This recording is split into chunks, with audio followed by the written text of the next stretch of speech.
അവരുടെയൊക്കെ ഒരു ഫേവറേറ്റ് സാധനമാണ് CC പ്ലാന്റ് അല്ലെങ്കിൽ ഓക്സിജൻ പ്ലാന്റ് എന്ന് പറയുന്നത്. എല്ലായിടത്തും വലിയ തൈകളെ കിട്ടാറുള്ളൂ. ഇതുപോലെ ചെറിയ പ്ലാന്റുകൾ നമ്മുടെ കയ്യിലുണ്ട്. കൊണ്ടുപോയി വളർത്തണം എന്നുള്ളവർക്ക് അങ്ങനെ കൊണ്ടുപോയി വളർത്താം. ഈ തൈയൊക്കെയാണ് 80 രൂപ ഇതിന് വില വരുന്നുള്ളൂ. ഇതുപോലെ കൊടുക്കുന്നുണ്ടല്ലേ? പ്ലാവ് ബലവൃക്ഷത്തിൽ നമുക്ക് ഏത് വെറൈറ്റി വേണമെങ്കിലും നമുക്ക് നമ്മുടെ പക്കലുണ്ട്. ഇതിപ്പോൾ എന്ന് പറഞ്ഞാൽ കാഴ്ച ഒരു വിയറ്റ്നാം സൂപ്പർ എർലിയാണിത് ഈ കാണുന്നത്. ഇതിൻ്റെ 2 തൈകൾ നമ്മുടെ കയ്യിലുണ്ട്. തൈകൾ എത്ര വേണേലും നമുക്ക് എടുക്കാനുണ്ട്. നമ്മൾ സാമ്പിൾ എപ്പോഴും 2 ഒക്കെയാണ് വെക്കാറ്. ഇതിൻ്റെയൊക്കെ ചെറിയ തൈകൾ നമ്മുടെ കയ്യിലുണ്ട്. ഇത് കൂടാതെ നമുക്ക് കുരുമുളക് തൈകളൊക്കെ ഉണ്ടോ?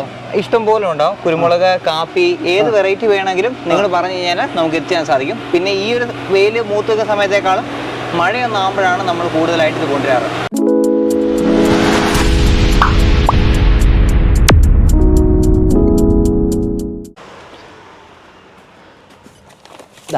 ഇതുണ്ടോ, ഈ വലിപ്പമുള്ള പ്ലാന്റുകൾ വരെ നമ്മുടെ പക്കലുണ്ട്. ഇതിൻ്റെ ഹോൾസെയിൽ രീതിയിലുമുണ്ട്. ഒരു 10 പ്ലാന്റൊക്കെ ഒരുമിച്ചെടുക്കുകയാണെങ്കിൽ നമുക്ക് ഹോൾസെയിൽ റേറ്റ് ഇട്ട് തരാൻ സാധിക്കും. റീറ്റെയിൽ ആയിട്ടാണെങ്കിലും ഉണ്ട്. വലിയ വില വ്യത്യാസങ്ങളില്ല. നമ്മൾ പറ്റുന്ന പോലെ വില കുറച്ചാണ് നമ്മളെല്ലാവർക്കും കൊടുക്കുന്നത്.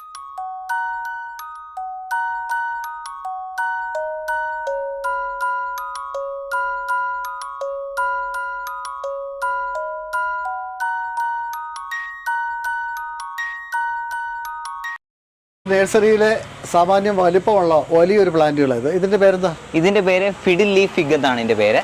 ഒരു ലീഫ് പ്ലാന്റ് ആണ്. ഫ്രൂട്ട്സ് അല്ലെങ്കിൽ ഫ്ലവറോ ഒന്നുമില്ല. നല്ല ഗ്ലോസി ആയിട്ടുള്ള വലിയ ലീഫുകളാണ് ഇതിൻ്റെ ഒരു പ്രത്യേകത പറയുന്നത്. തേക്കല പോലെയുണ്ട്. തേക്കിൻ്റെ അത്തിയുടെ ഒക്കെ പോലെ ഇലയുണ്ട്. ഇതൊക്കെ നല്ല ഇൻഡോർ ആയിട്ടോ അല്ലെങ്കിൽ നമ്മളിപ്പോൾ ഒരു കൂടുതലായിട്ട് എന്താ പറയുക, റിസോർട്ടുകളിൽ അല്ലെങ്കിൽ വീടിൻ്റെ ഇപ്പോൾ ഒരു നടുത്തളം പോലെയൊക്കെ ഉണ്ടെങ്കിൽ നല്ല നടുക്ക് വെച്ച് നല്ല സെറ്റപ്പായിട്ട് വെക്കാൻ ഒരു പ്ലാനാണ്. ഇതൊക്കെ ഒരു ഇച്ചിരി വലിപ്പം കൂടിപ്പോയി. നമ്മൾ പക്ഷേ ഇച്ചിരി കട്ട് ചെയ്ത് വെച്ച് കഴിഞ്ഞാൽ അടിയിൽ ഇഷ്ടംപോലെ പൊട്ടിക്കെടുത്ത് നല്ല ബുഷായിട്ട് നിൽക്കുന്ന ഒരു പ്ലാന്റാണിത്. ഇതിൻ്റെയൊക്കെ ഇഷ്ടംപോലെ വെറൈറ്റി സംഭവം പ്ലാന്റുകൾ നമ്മുടെ ഈ സ്റ്റോക്കുണ്ട്. എല്ലാം നല്ല ലഷായിട്ടുള്ള ലീഫാണ് ഇതിൻ്റെ എല്ലാം. ഇതുണ്ടോ, നല്ല ഗ്ലോസി ആയിട്ടുള്ള ലീഫുകളെല്ലാം. വ്യത്യസ്തങ്ങളായ ബാമ്പു ഇനങ്ങൾ ഇവിടെ ഉണ്ടല്ലോ ജിയോ?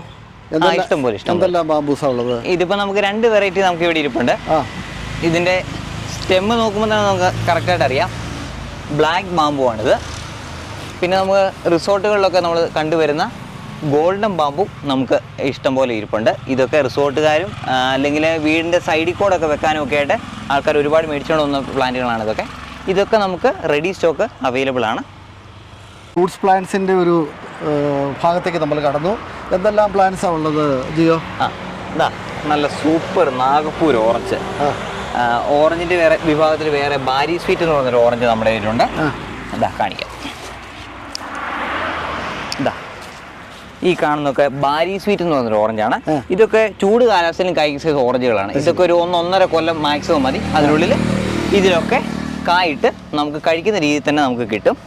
പിന്നെ നല്ല വെറൈറ്റിയുള്ള സ്വീറ്റ് കറോണ്ട ചെറി എന്ന് പറഞ്ഞ വെറൈറ്റിയാണിത്.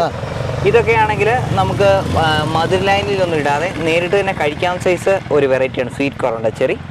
പിന്നെ നമുക്ക് ജാമുൻ വെറൈറ്റികൾ എന്ന് പറഞ്ഞാൽ ഞാവലിൻ്റെ വെറൈറ്റികൾ ഒരുപാടുണ്ട്. ജാവ ജാമുനുണ്ട്, തായ് കിങ് ജാമുൻ എന്ന് വെച്ചാൽ നല്ല മുഴുത്ത ഞാവൽക്ക. പിന്നെ വൈറ്റ് സീഡ്ലെസ് ജാമുൻ എന്ന് വെച്ചാൽ വെള്ള ഞാവൽ കുരുവില്ലാത്തത്. പിന്നെ പേരയുടെ ഭാഗത്തേക്ക് വരികയാണെങ്കിൽ ചുമല നിറത്തിലുള്ള അർക്കാക്കിരൻ എന്ന് പറഞ്ഞൊരു പേര നമ്മുടെ കയ്യിലുണ്ട്. പിന്നെ പിങ്ക് പേര ഇരിപ്പുണ്ട്. ഇതൊക്കെ ഇങ്ങോട്ട് നോക്കി, ഓൾറെഡി കായാവാനുള്ള പരിപാടികളായി. ഇനി കായ്ക്കുമോ എന്നൊരു ചോദ്യമില്ല. ഇതൊക്കെ കൊടുക്കാൻ പറ്റും. ഈ വലുപ്പമുള്ള ചെടികൾ ഇതൊക്കെ വരുമ്പോൾ 250 രൂപയാണ് വില വരുന്നത്. ആർക്കാക്കിരനാണെങ്കിൽ 200 രൂപയാണ് വില വരുന്നത്. പിന്നെ L49 എന്ന് പറയുന്ന ഒരു വെള്ള പേരക്കയുണ്ട്, അതും നമ്മുടെ കയ്യിലുണ്ട്. അതൊക്കെ 100 രൂപയാണ് അതിൻ്റെ വില വരുന്നത്. ഇതെന്തൊക്കെയാ? ഇതൊരു പൂച്ചെടിയാണിത്. ഇതൊരു കമീലിയ എന്ന് പറയുന്നൊരു പൂച്ചെടി. ഇതിൻ്റെ ഇങ്ങോട്ട് നോക്കട്ടെ. ഇതിൻ്റെ മൊട്ടാണ്. ഇത് വിരിഞ്ഞ് കഴിയുമ്പോഴത്തേക്ക് നമ്മുടെ കൈപ്പത്തിൻ്റെ അത്രയും വലുപ്പം ഉണ്ടാകും. ഈ പൂവിന് നിറഞ്ഞു പൂക്കുന്നൊരു സാധനമാണിത്, കമീലിയ. ചൈന ഇമ്പോർട്ടൻ്റ് ആണ് ഇതൊക്കെ. പിന്നെ മാവിൻ്റെ വെറൈറ്റികൾ നമ്മുടെ ഇഷ്ടം പോലെയുണ്ട്. മാവ് നമുക്കിപ്പോൾ വരുന്നതെന്ന് പറഞ്ഞാൽ കുളമ്പുണ്ട്, കോട്ടൂർ കോണുണ്ട്. ഇതൊക്കെ കുളമ്പിൻ്റെ മാവാണ് കേട്ടോ. നോക്കിയാട്ടെ, ഇതൊക്കെ കുളമ്പിൻ്റെ മാവാണ്. ഇതൊക്കെ കുളമ്പുണ്ട്, കോട്ടൂർ കോണുണ്ട്, മൽഗോവയുണ്ട്, മാമ്പഴങ്ങളുടെ റാണി മൽഗോവയുണ്ട് നമ്മുടെ കയ്യിൽ. പിന്നെ ഇങ്ങോട്ട് വരുമ്പോഴത്തേക്ക് ഈ കാണുന്നൊക്കെ കാലാപ്പാടി എന്ന് പറഞ്ഞ മാവാണ്. ഇതൊക്കെ അതെ, കായ്ക്കുമോ എന്നൊരു ചോദ്യമില്ല, കായ്ച്ചു. ഈ ഒരു തിരി നോക്കണ്ട, നമുക്ക് നിലത്തോട്ട് വെച്ച് നല്ലപോലെ കയറുന്ന അടുത്ത വർഷത്തേക്ക് നല്ല സൂപ്പർ വാങ്ങാതെ പറിക്കാനായിട്ട് നമുക്ക് കിട്ടും. പിന്നെ ഇതാ നല്ല എക്സോട്ടിക് വെറൈറ്റികളായ നാംഡോക്ക്, മിയാസാക്കി, യൂട്യൂബുകളിൽ മാത്രം നമ്മൾ കണ്ടിട്ടുള്ള സാധനമാണ് നാംഡോക്ക്, മിയാസാക്കി. അതെല്ലാം നമ്മുടെ കയ്യിൽ ലഭ്യമാണ്. പിന്നെ നല്ല സൂപ്പർ ജാതി നമ്മുടെ കയ്യിലുണ്ട്. ജാതിയും പ്ലാവും ഉണ്ട്, എല്ലാം ഉണ്ട് അല്ലേ? എല്ലാം ഉണ്ട്. സാധനം എന്ത് ഇനി അഥവാ നമ്മുടെ കയ്യിലില്ല, നിങ്ങൾ പറയാ, ഒരു 4-5 ദിവസത്തിനുള്ളിൽ നിങ്ങൾ പറയുന്ന സാധനം നമ്മളിവിടെ എത്തിച്ചേരും. എന്ത് വേണമെന്ന് പറഞ്ഞു. ഈ ജാതി ബഡ്ഡിയാതി തൈകളൊക്കെ ഏതനമാണ്? ഇതെന്ന് പറഞ്ഞാൽ ശ്രീലങ്കൻ എന്ന് പറഞ്ഞ ഇനമായത്. ഇത് നമ്മൾ പട്ടിക്കാട് നിന്ന് എടുത്തുകൊണ്ട് വരുന്നതാണ്. അപ്പോൾ ഇതെന്ന് പറഞ്ഞാൽ 50 കായ്ക്ക് 1 കിലോ 10 രൂപയാണ് അവർ പറയുന്നത്. അപ്പം നമ്മൾ കൊടുത്തിട്ടാണ് നല്ല റിസൾട്ടുള്ള ജാതിയാണ്. ധൈര്യമായിട്ട് കൊണ്ടുപോയി വെക്കാം. എന്തുവരെയൊക്കെ കൊടുക്കുന്നത്? ഇത് വരുമ്പോഴത്തേക്ക് നമ്മൾ 1 തട്ടായ 2 തട്ടായ തൈകളുണ്ട്. ഇതൊക്കെ വരുമ്പോഴത്തേക്ക് 650 രൂപയാണ് ഇതിൻ്റെ വില വരുന്നത്.